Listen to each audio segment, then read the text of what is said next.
dual-use goods. What is it that we can do to actually help our banks solve that problem?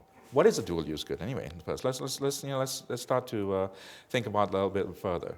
But when you start looking at some of the areas around customer red flags, whether it fits in the customer business, whether it deviates from historical trade, whether they're shell-related companies, same address, buyer and seller, that's pretty inherently obvious that you're able to identify some of that.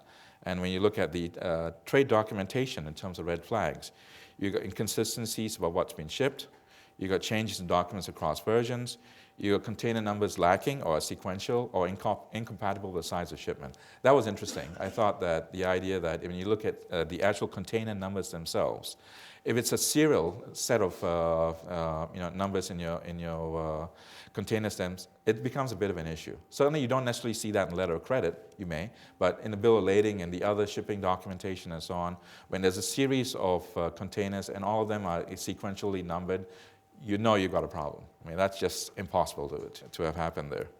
Our future data bills of lading, another area. Quality, quantity, types of goods and services that have been misrepresented.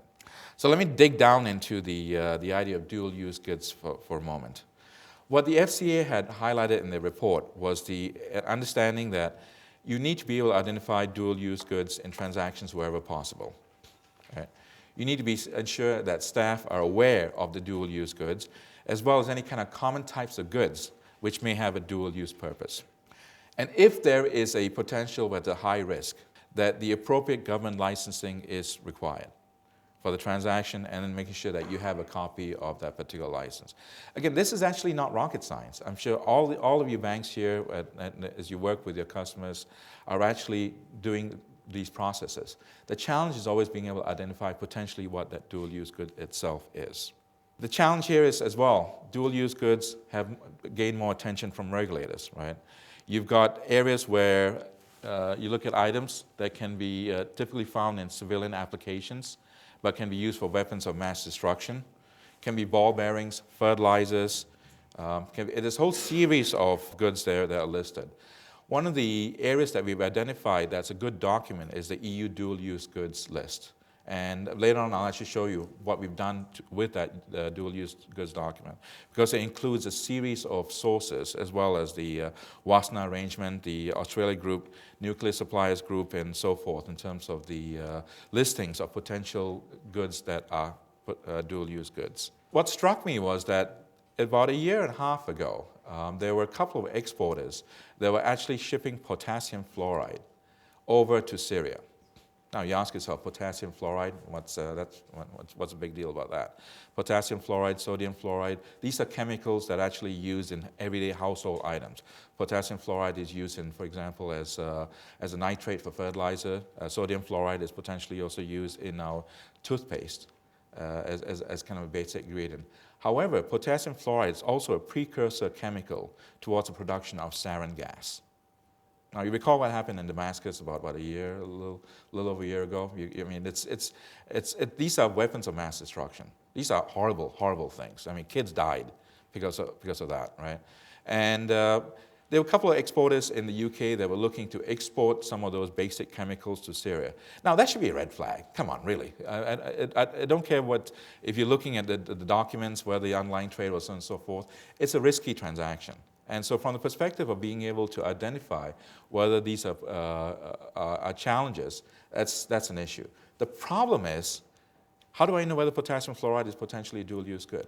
Right? There's some inherently blindingly obvious ones, like if I'm shipping a rifle or if I'm shipping ammunition from the United States to Syria. I'm just making this up here. That's a problem.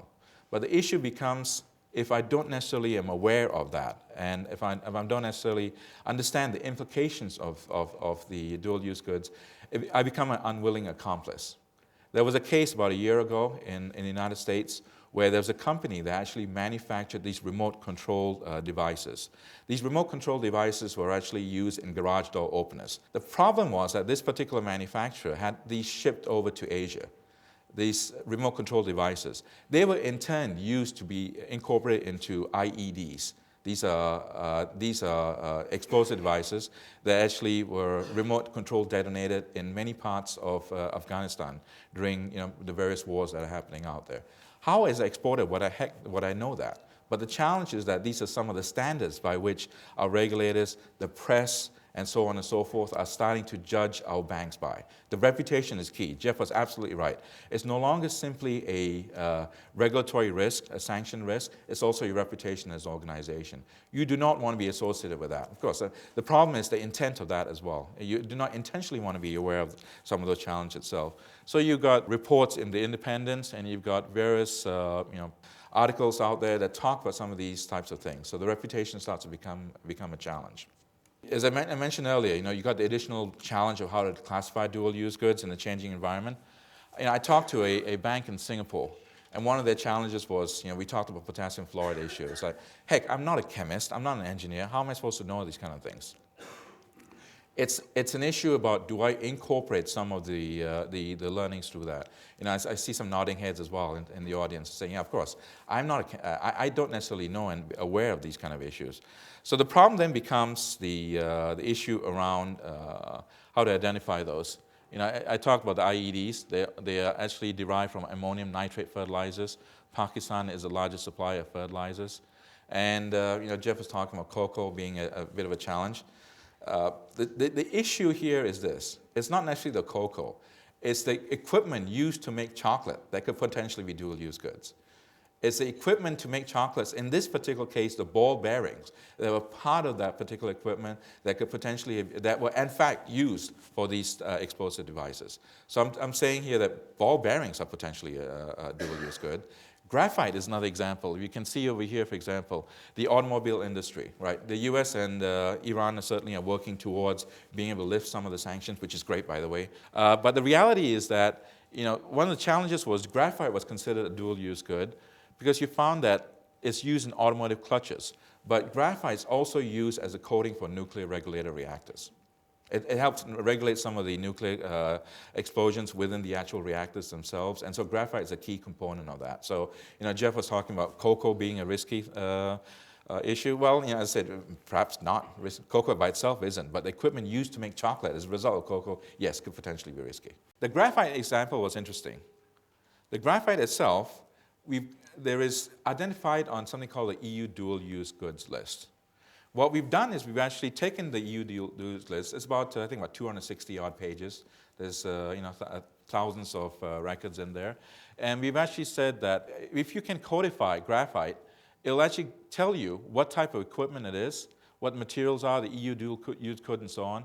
And what we've done is we've actually taken any kind of potential description of graphite and put it into a database so that if there's any potential relationship, it'll identify and flag for you. Yep, we got bulk machine reinforced unfired ceramic composites, fine-grained graphites, and so forth. So in this case, this particular bill of lading actually highlights fine-grained graphites. So a system would be able to automatically pick this up and say, potential risky trade here.